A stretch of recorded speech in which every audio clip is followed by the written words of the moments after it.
So the non-realization of Armenian word final palatal glide may refer to 4 different things, which are connected, of course. So first, it may refer to this alternation that's in your handouts, item number 1 and item number 2, in which you have words that end in a vowel, say in the nominative singular, but then the palatal glide would surface when covered by further morphology. So for example, the plural of, so nominative singular for king is arka, but kings would be archaic, or royal would be archayaker, etc. There you would have the ya in basically word medially. It can also refer to the alternation between the item number 1 and item number 3, in which you would have words like archa, archaic, but then pai, which is the native word for Armenian. And all these nominals in item number 3. So like hai, hoi, kai, goi, bai, in which the palatal glide apparently surfaces word finally, as opposed to arka, hanag, go exists, etc. So that's the second kind of non-realization. The third kind of non-realization is a philological one. That's basically the point that the handout picks up from the beginning, which is when you a beginning student of Armenian, or say like a beginning scholar of Armenian, and we're talking about classical Armenian, so there are no native speakers of Armenian. So when you're a beginning scholar of Armenian, you go through the orthography, and you basically said that, well, you have this ya at the end of words, but you just don't pronounce it. Okay, so it's just written, basically that's the tradition. And the alternation basically goes back to at least the 12th century, which is where the modern kind of tradition finds its roots. Okay, so the tradition of the roots of the modern tradition, of the modern pronunciation, with the modern forms are coffee, go back to at least the 12th century, where essentially this yod fell out, and so the classical language preserves the original situation where you essentially there was no alternation, it was just archaic, pi, etc. Okay, so it can also refer to this philological thing where you're introduced to the orthography and basically to tell you, well, these things are spelled, but they're not pronounced. They're pronounced in the plural. So, for example, the modern way to pronounce this would be archaic, that is 2 syllables. But this is not the case if this is a monosyllabic noun. Okay, so that's kind of like what's currently assumed, that these monosyllabic nouns are just some kind of exception. So in the monosyllabic nouns, around 12th century, this yod didn't fall out. Okay, so that's the current assumption expressed in item number 4. So, however, apart from the fact that there's kind of a, I would say, intuitive uneasiness about the fact that, for example, monosyllabic verbs do drop the final glide. So, for example, item number 1, the last 2 items are go, which essentially comes from goi, exists. That the monosyllabic verbs kind of pattern with polysyllables, but monosyllabic nouns are somehow special. So there's this kind of, well, that's weird, but that's what it is, right? That's what it is, and it works fine if you are a scholar of Armenian and you just have to read the text. However, this is item number 5. What do I do? There's one monosyllabic nominal that doesn't follow this traditional rule, which is genitive singular of possessive pronoun, second person. So, of die is essentially spelled traditionally as koi, and it reflects etymologically, that palatal yod reflects etymologically the genital singular suffix, but it's pronounced ko, okay, in the traditional pronunciation. So this is a monosyllabic nominal, and it doesn't basically, it drops the palatal glide, okay, so that's kind of like a kink, and that's at least one that basically that I was able to find. So the traditional pronunciation, or basically what happened in the 12th century till present, merged 3 different kos, okay? So one of them is, and the details are essentially in your handout, this is basically the paradigm, so you can see, is the genitive singular of the pronoun ko, okay? So du, you, thou, you singular, for those who don't read King James, or non-Amish, Amish, is that Amish? Is ko of the, right? Or ka could also be a possessive nominative singular, so your, okay? So now in traditional pronunciation, you can actually have a third ko, which comes from koi, with this drop of the palatal glide word in absolute word final position. Now, what happened in the post-classical language, that there was a reanalysis or kind of hypercharacterization where this ko essentially acquired another genitive suffix, right? So you have this koyo. And here you can see that the palatal glide surfaces when covered by further morphology. In other words, this is not just some kind of morphological, phonological dropping of palatal yaw. That ya is still there, right, underlyingly, but it only surfaces when covered by further morphology. Okay? And so these two, of course, functionally would contrast syntactically. So like this call would appear after like the prepositions, right? So like with you would be ent ko, or in front of you, arachi ko, right? And this would be the, before a noun or after a noun, but it would be clear that it's a nominative singular syntactically. Whereas this one, basically once this one came about, it created this kind of ambiguity. And so that's why some speakers, at least some speakers in the later periods, hypercharacterized it, basically added another genitive suffix to make this genitive. Another indication that this rule, that basically monosyllabic nominals are somehow exceptional, comes from the way the native scribal tradition actually treated monosyllabic nominals. Okay?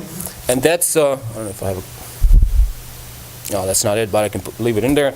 That's the continuation of number 5 on page 2, where you essentially have monosyllabic nominals. So for example, like this ko, or any monosyllabic nominal that ended in a vowel would basically get this palatal glide as kind of like an orthographical device. Like, yeah, we don't want to have vowels at the end, we just add the ya, right? It's not read. Native speakers know that it's not supposed to be read, right? But it's just there.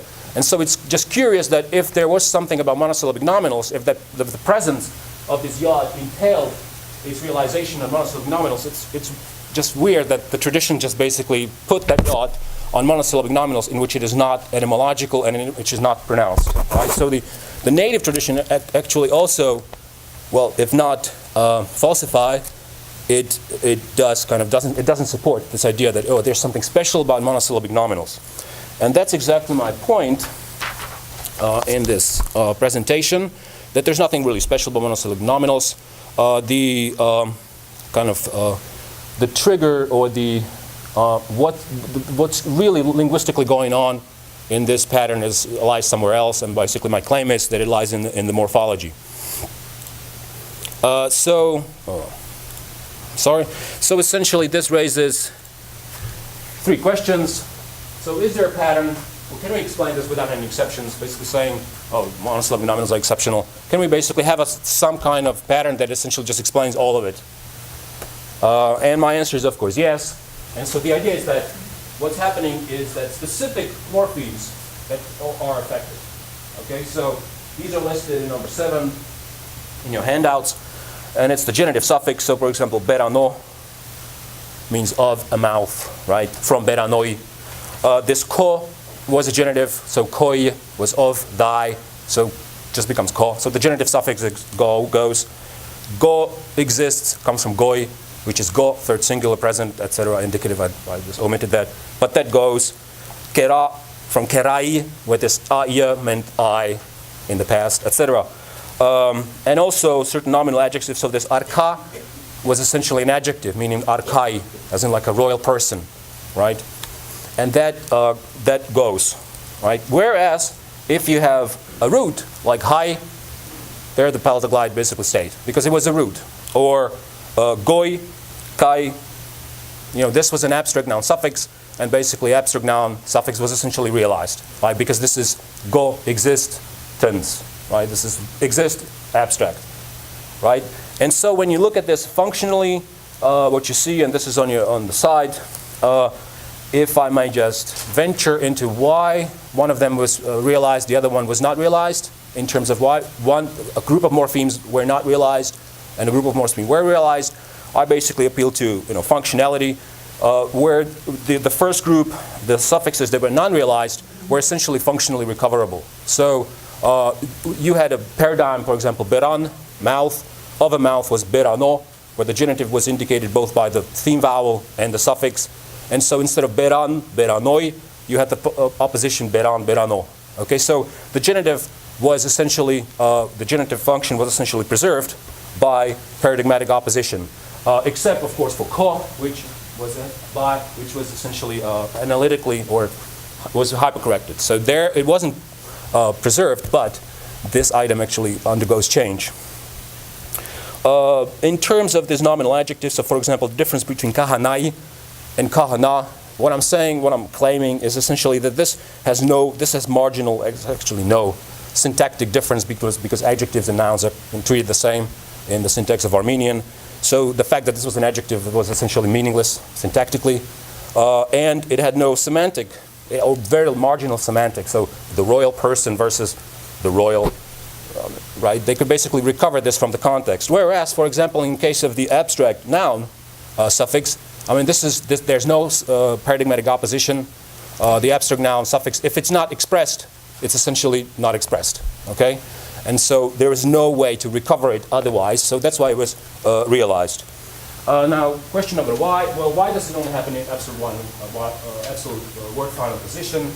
Well, what I'm claiming is that it basically happens in the absolute word final position because that's the only context where these glides were syllabified into a coda.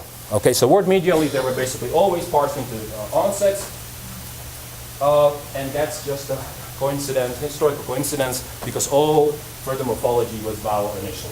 And so, essentially, this morpheme is realized in word on these specific the palatal glide is realized if it represents or signals these specific morphemes in the onset. Okay, and it goes up. It's basically deleted in the coda, or it basically is not realized in the coda, and word final position was the only position where this was the coda, at least originally. So then another loose end would be, well, why are these, why are the monosyllabic nominals, why is it only monosyllabic nominals that preserve the ya, right? Why is it not other polysyllables or other nominals or verbs? Well, there I have a historical explanation, which is that this abstract noun suffix essentially comes from Proto-European. This is t. This is like this to in Latin, or like shun in English, right?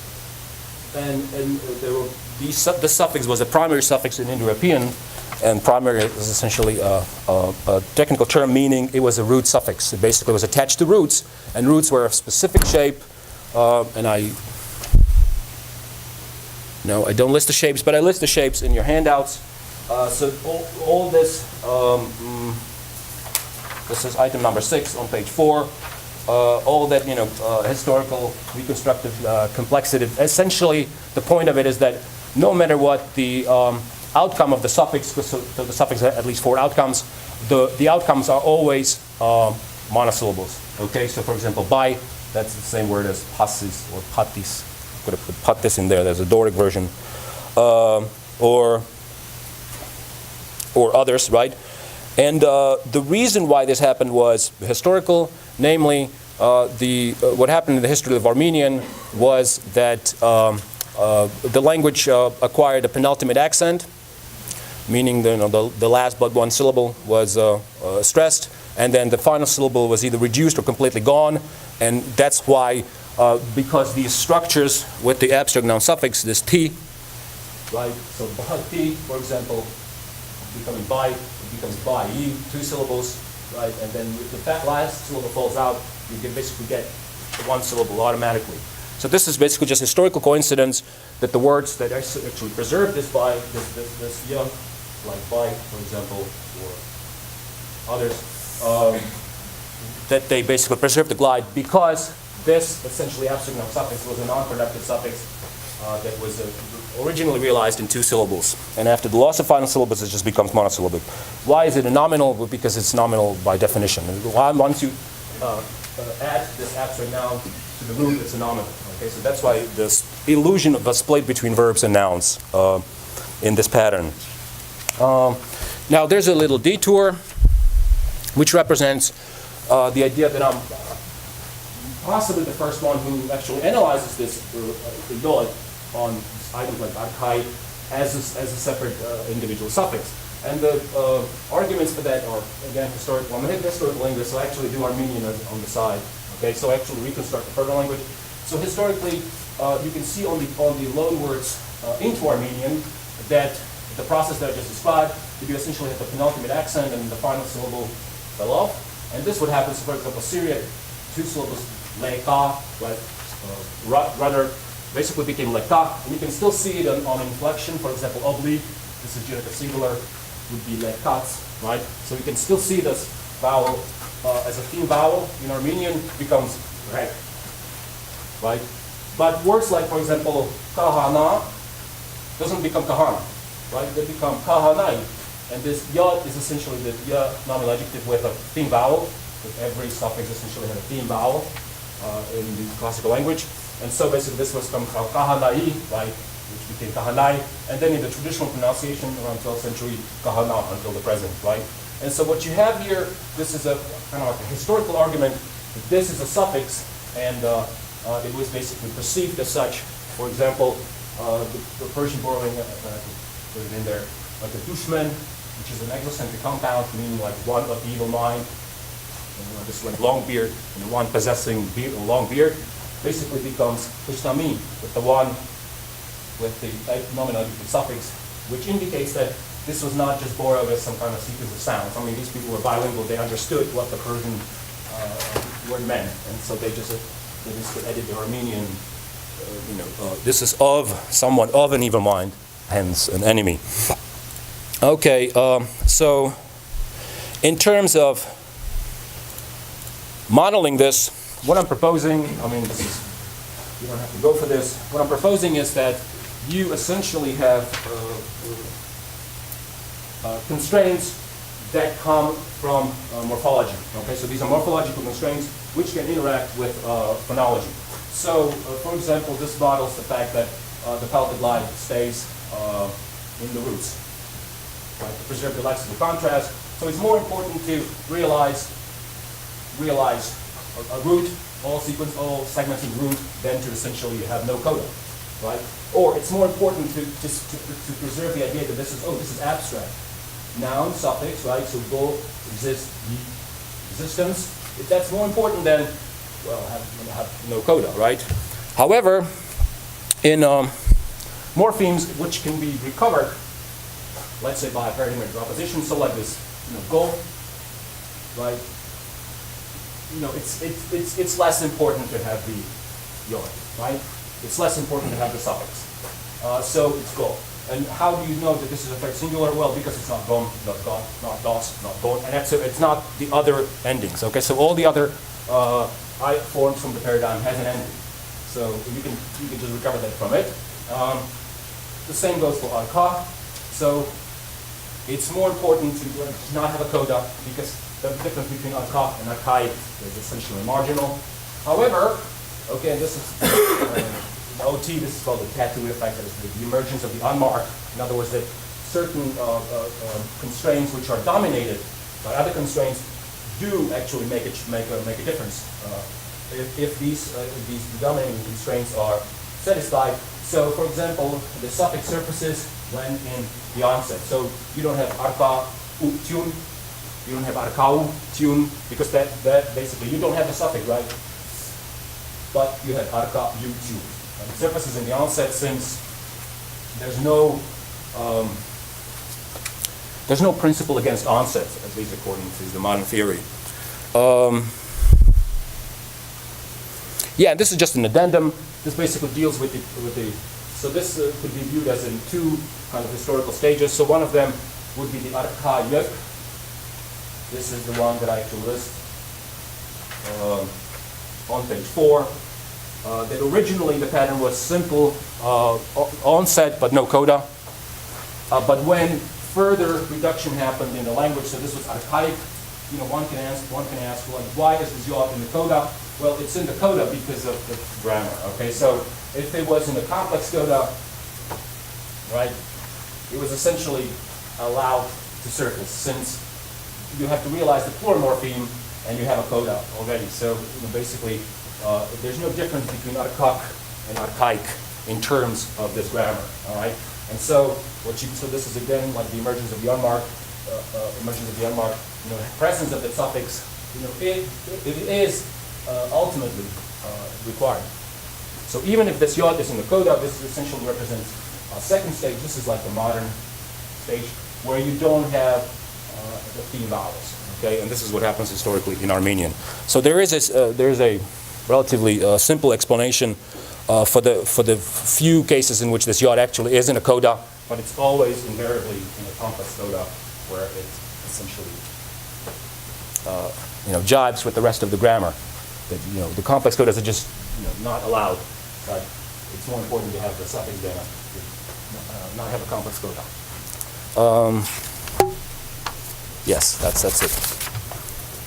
Yeah.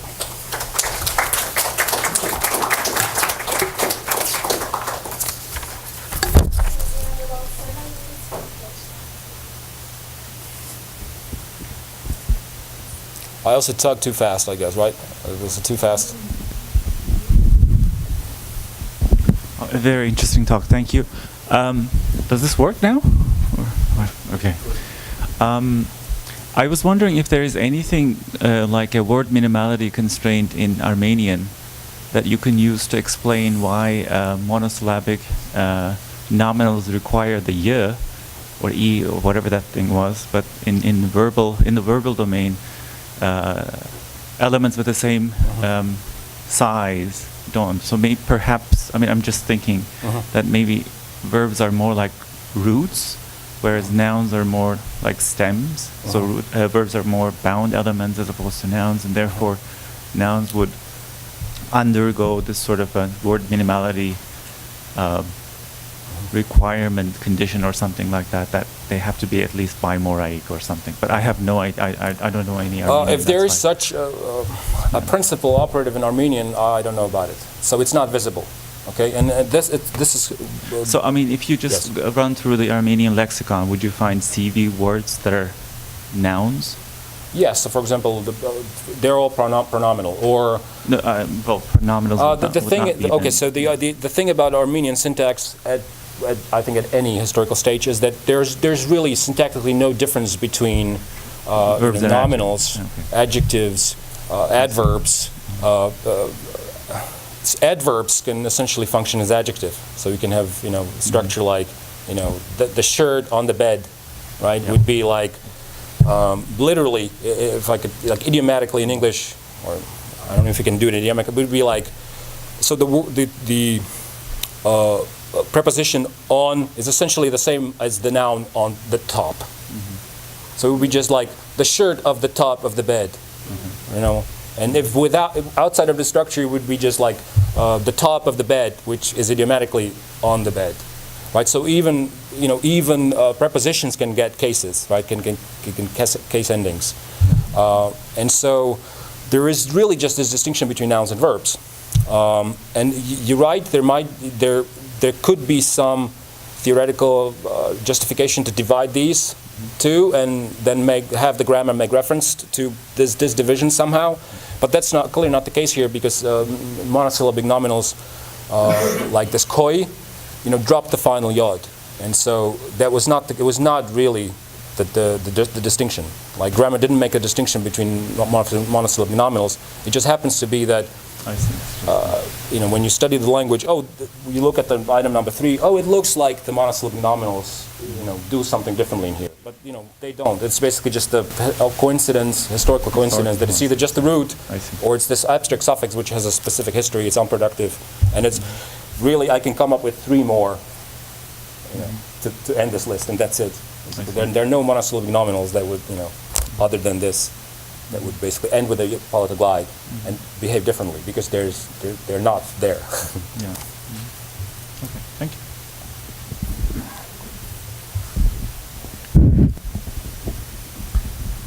I have 2 questions. concerning the Syriac words, which some part of them lose the final A and part of them doesn't. The final A is actually a definite article. Yeah, but Yes. In Targumana and Klafa and so on. So I just wonder whether the reason why some of them are dropping the A and the others aren't is that the Armenians felt that the stem was, in some cases, without the definite article, and in the other cases, like kahana, that it was part of the word. I mean, so whether the reason would be inside Syriac and not in Armenian. The Armenian loan words from Syriac invariably have this and it shows up as a linking vowel. So I don't know why it's only the absolute forms that got borrowed into Armenian, formally. I don't know why that is the case, but that's the case. So the absolute form is the origin of all Syriac loanwords into Armenian, as far as I know. No, but you said part of them do drop the A and part of them don't. Yes, well, the ones that dropped the A were basically just taken as such. They were not adjectivized for semantic reasons. So, for example, it seems that the semantic, that was probably the previous question, the trigger, or what triggered the adjective was, these are names of professions, so belonging to the priestly. Yeah, that's what I thought, that the semantics were, Satanai, the devilish one, or there's some of them actually do have explicit adjectival meaning. So like tara, which is the word for like a boy, also has the meaning young in the classical language. So we can have tara manuk is essentially like boy child, but it's like young child, Syriac, right? So, and the second group is material, material substances. So like the ezopa, hesep, but that's like isope, or woody, like a woody substance, right? So they adjectivized either professions or material substances. And the converse is not the case. Converse doesn't work. So there are professions that just were not adjectivized. There are substances that were not adjectivized. So I don't know why they pick one or the other.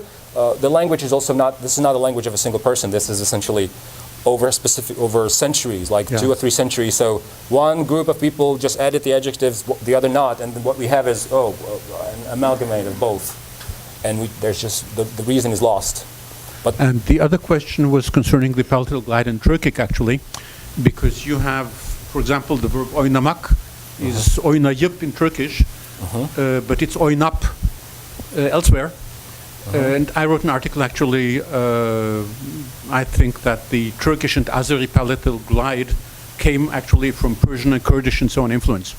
So Armenian would be another possible source, because if you look at Tatar or whatever Siberian languages, they don't have palatal glides at all, and Uyghur and Uzbek only have that, very few suffixes in Yish, but not normally. So this palatal glide seems to be an aerial phenomenon. That answers my question, which is like, why palatal glide and not why, I don't know, ch? I was wondering the same, like, why is it just the palatal glide that essentially falls off the end of the word? Like, I didn't know that, so that could be the case. The languages in that area. Yes, and Armenians, I don't know if this is the good time for that, but Armenians are, an adoptive nation. I mean, it's possible that, they just, they took this over, the other, speakers around them. Yeah, so that's a nice point. Thank you for that. I think that might be related a little bit to what Barış was mentioning, but more of a comment. In Turkish, they usually have syllable final devoicing. But again, for monosyllabic nominals, I think that's not the case. So you can have monosyllabic nominals that end with a voiced consonant, but otherwise you'd never see that. So again, it's the exceptions for the nominals. So there might be some sort of word minimality constraint going on there. But yeah, well, but it would be useful to look at the morphological side of this. Like, so I'm not saying that all languages work like this. I mean, but I just fortunately, this is how it works for the Armenian. So there's 100%, or no fail. This is a fail-proof pattern for Armenian. It's simply, some morphological suffixes fall off, others don't. that's cool. Yeah. It just happens to be the case in here.